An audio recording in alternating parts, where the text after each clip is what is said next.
बेटे 9th class के आज हम पढ़ेंगे अध्याय 14 का ही 4th पार्ट। क्या था 4th पार्ट? जो मैंने पिछली क्लास में पढ़ाया था, प्राकृतिक संपदा। प्राकृतिक संपदा का मतलब पृथ्वी पे जो हमें नेचर ने दिया है, प्रकृति ने जो दिया है।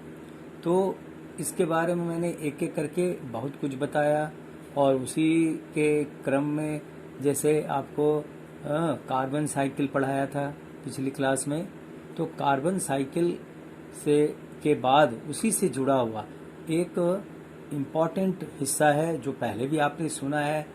क्या है? ग्रीन हाउस प्रभाव, यानी ग्रीन हाउस इफेक्ट। ये होता क्या है कि हम जो गर्मी को यानी ऊष्मा को हम बनाते हैं, यानी एक जगह इकट्ठा कर लेते हैं, रोक के रखते हैं, और वह जो ग्रीन हाउस इफेक्ट है उससे जो गर्मी का प्रभाव होता है उससे पेड़ पौधों को किस वक्त, जब सर्दियों का मौसम होता है, चारों ओर कोहरा बारिश के कारण से ओले वगैरह हो, पाला पड़, तो इससे किसान भाइयों को या जो लोग अपने घरों में छत पे या अपने जो फूल बागान है उनमें जो गमलों में पौधे हैं वो नष्ट होने लगते हैं। किस कारण से? उनमें भी उनको ठंड लग जाती है, ये कह लो कि उनके पत्ते झड़ने लगते हैं और बड़ा ही कुरूप हो जाता है, बुरे स्थिति में हो जाता है और किसान की जो फसल है वो नष्ट होने लग जाती है।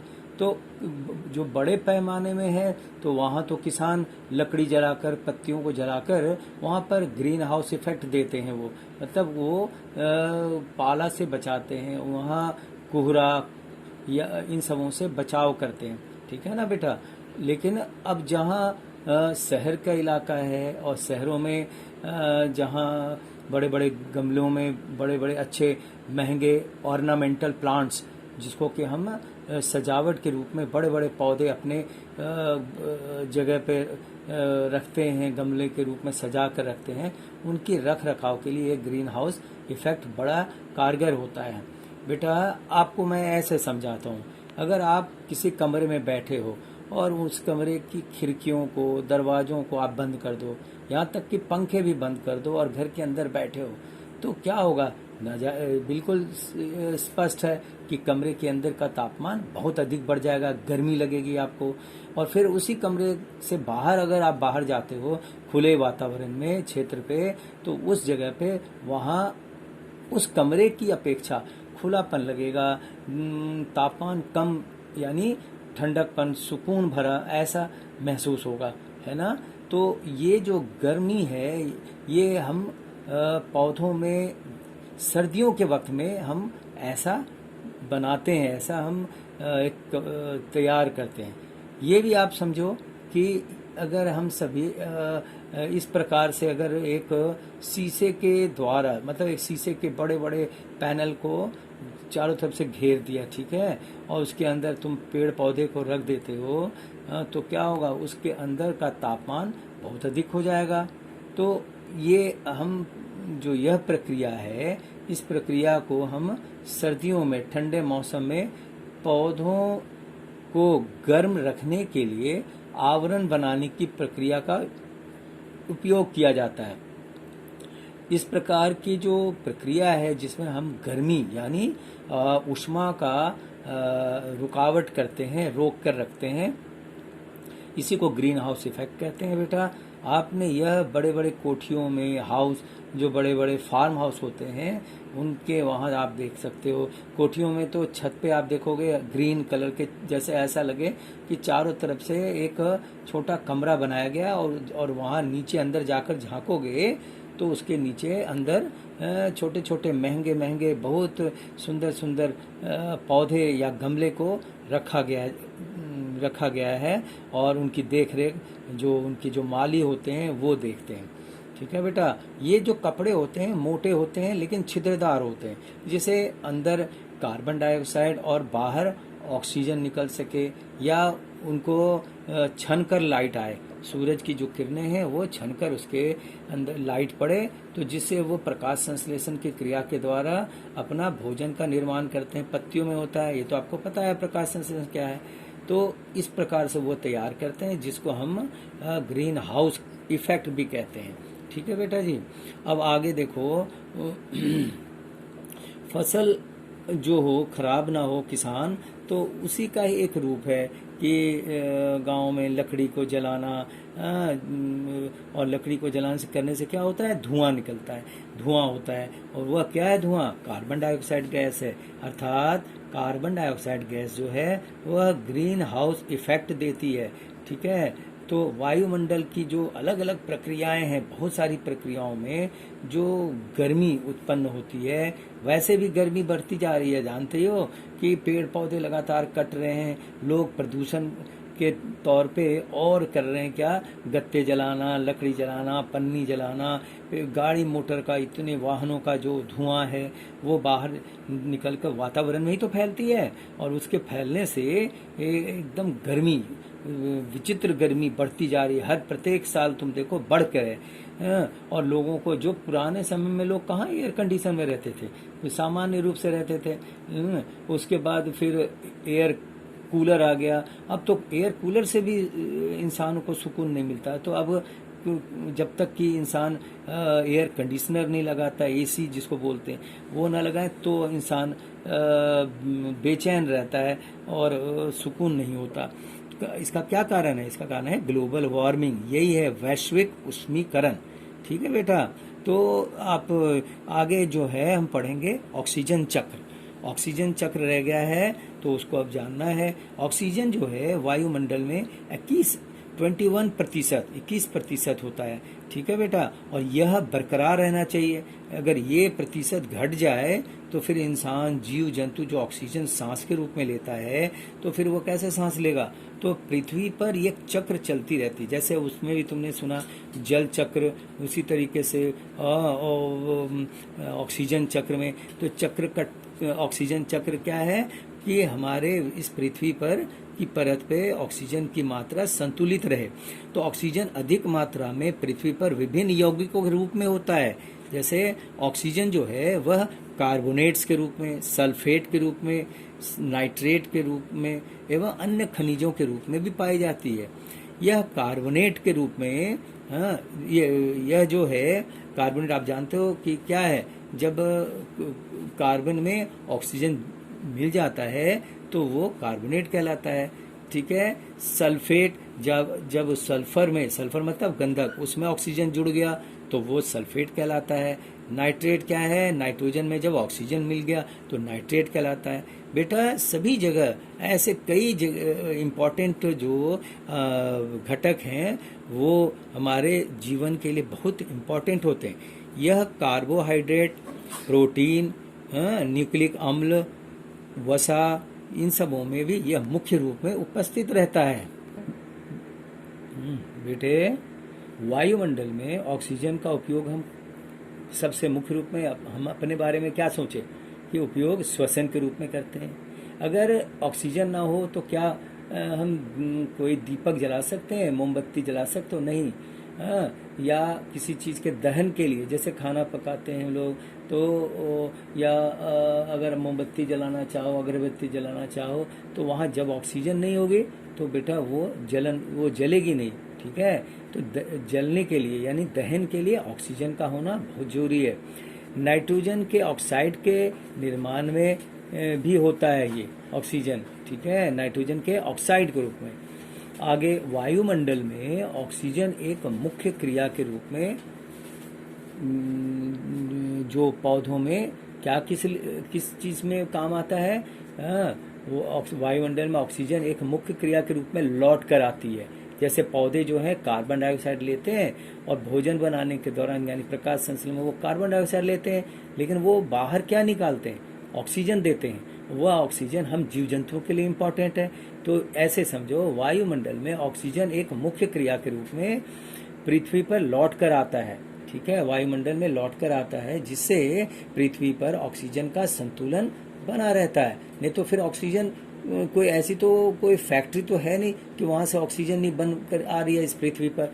तो एकमात्र यही है प्रकाश संश्लेषण के द्वारा पेड़ पौधों से हमें मिलती है भोजन। वो अपना भोजन बनाता है और जो ग्लूकोज वो स्टार्च हो इसके रूप में, और हमें ऑक्सीजन मिल जाता है। बेटा इसमें मैंने वायुमंडल में ये किस प्रकार से चक्र कटती है वो मैंने यहाँ पे क्रम में दिखाया है, ये आप ध्यान से देखोगे, ठीक है। ये आपको बुक में भी मिल जाएगी, आप अच्छा से उसे डायग्राम बना लेंगे बढ़िया से। ये एक चक्र घूमती है, इस प्रकार से वायुमंडल में ऑक्सीजन की मात्रा संतुलित रहती है।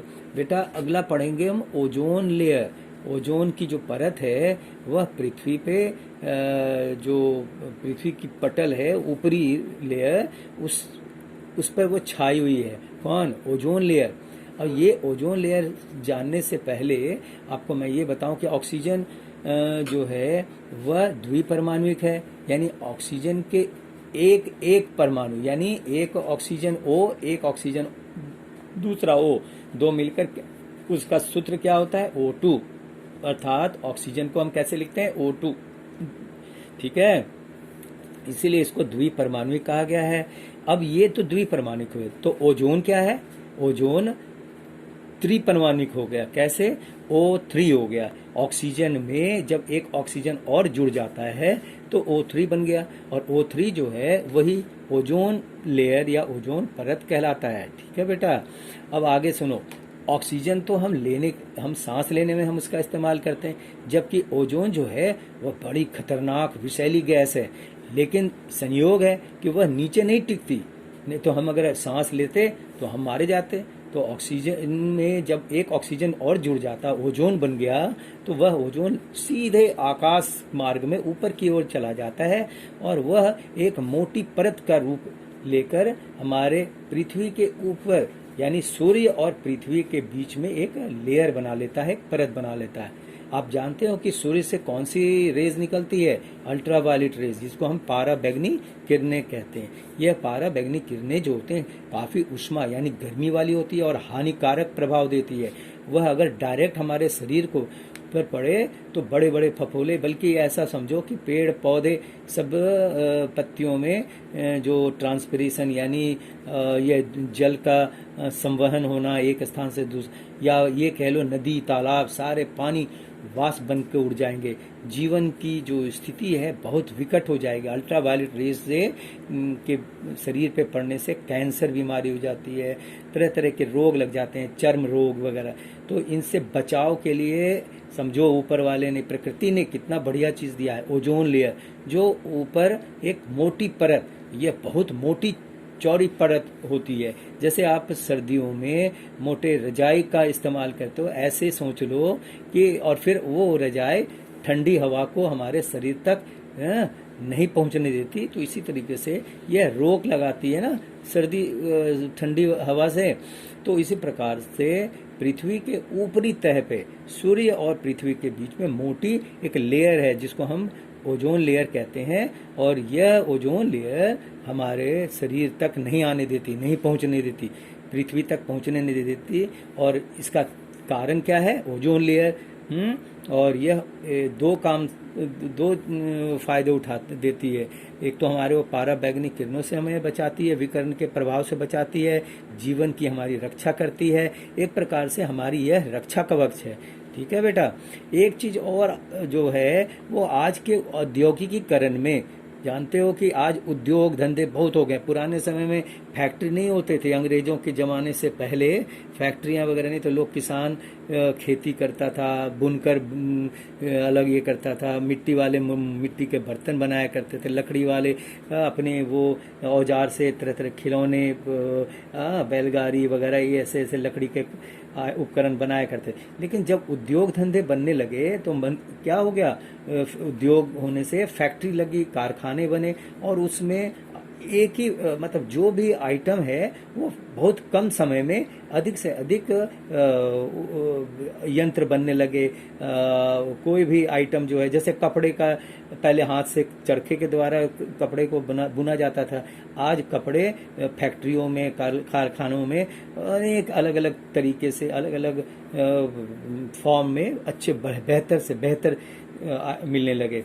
तो जब फैक्ट्रियों का जमाना आ गया तो उसमें बेटा फैक्ट्रियों में क्या होता है, धुएं निकलते हैं, उनमें ईंधन की आवश्यकता होती है जो जीवाश्म ईंधन के द्वारा जलने के द्वारा होता है, आपको पता है। तो ये जो ईंधन है ये आगे जलने के बाद ये कार्बन डाइऑक्साइड ही केवल नहीं निकालते, और भी भयानक गैसों का वो बाहर निकालते हैं फैक्ट्री के चिमनी से, ठीक है। उस ऐसे क्रम में जब आज उद्योग धंधे बने हुए हैं, फैक्ट्रियों में कारखानों में काम हो रहा है, यंत्र बनते हैं, विकसित हो गए, तो इससे एक रासायनिक गैस का भी इजाद हुआ। वो बहुत ही खतरनाक है, CFC के नाम से पुकारते हैं। यह वायुमंडल में जो ऊपर ओजोन लेयर है इसके साथ प्रतिक्रिया करते हैं। ये CFC एक्चुअली है क्या?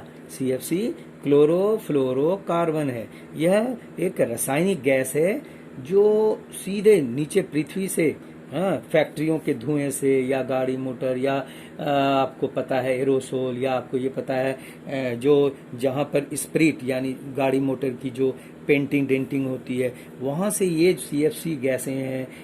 एयर कंडीशनर से भी ऊपर आकाश में जाकर यह ओजोन लेयर से प्रतिक्रिया करके ओजोन लेयर की परत को क्षतिग्रस्त करती है, पतली बनाती जा रही है, छिद्र हो रहे हैं। अब वैज्ञानिकों ने, दुनिया के बड़े बड़े वैज्ञानिकों ने रिसर्च किया तो उन्हें पता लगा कि यह अब हमारा जो पृथ्वी के ऊपर जो ओजोन लेयर जो बहुत मोटी परत के रूप में है, जो हमें बचाती है CFC, हमें बचाती है अल्ट्रावायलेट रेज यानी पाराबैंगनी से, वो अब दिनों दिन बहुत पतली होती जा रही। कहीं कहीं पे तो छिद्र हो गए और उससे मतलब ये जो असर जो है पाराबैंगनी किरणों का असर नीचे पृथ्वी पे आने से, जहाँ नॉर्थ पोल साउथ पोल जहाँ पर बर्फ के ये हैं पहाड़ पर्वतमाला है, तो वो पिघल रहे हैं। और इससे क्या होगा, समुद्र का जो जल स्तर है ऊपर होगा, और जिनों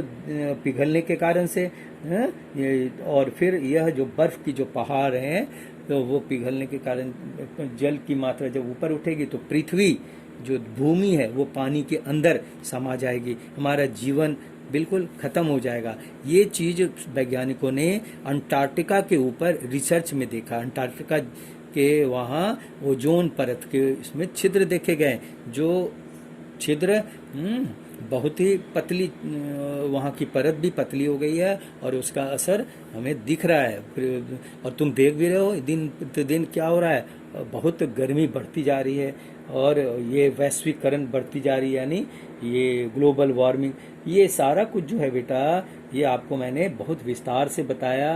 आज ये चौथा जो आखिरी ये है पार्ट है संपदा का, ये तो वो आज खत्म हुआ बेटा। अब आप इसको फिर से सुनेंगे, उन चारों कड़ी को बार बार सुनेंगे तो आपको बहुत अच्छा लाभ होगा, बहुत अच्छी समझ आएगी। और फिर बुक के क्वेश्चन आंसर को भी पढ़ें, अपने टेक्स्ट बुक को देखें। अब मैं अगली क्लास में अगले चैप्टर को लेके आऊँगा।